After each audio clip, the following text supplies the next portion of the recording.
So good swa e kame ho na panyi wada breast care international ano e de futuo ama emma titiu maya ye momasiso no ese ensa no odin wo motwe mo ho emfa efri ho shisha no ne ade nyina ka ho sanse no ya na eboa wo ema wo nya hoto efri breast cancer ne na kwanya se obenya no esote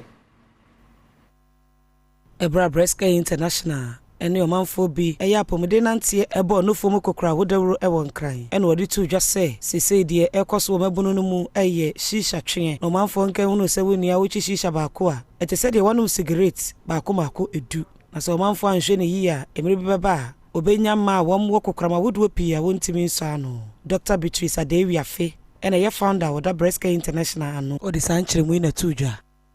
nansen efri bi abaso se shisha abaso inti emane bebre no mo no shisha no bebre na nim se shisha no kray cigarette because cigarette aba nansen no omo camouflage no omo the flavors bi aye afra into obi use kra na dwen ye ne se enye cigarette but ye pese atwe anuan ma dwen pa so se shisha cigarette enye ma the non communicable diseases to say hypertension, diabetes, mental health and all the cancers into so be no more na sebe wadwen yare a ebetimi atwe amano no eso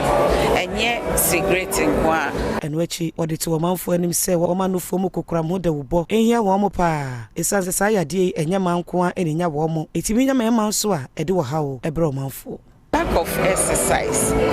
no so enye emaye na de ba ko a ye Ghana breast health study ebeded eye niema ema ye de poem say ye nku say ye panio say ye tablets a ye de poem ho pese ye abrofo and also eye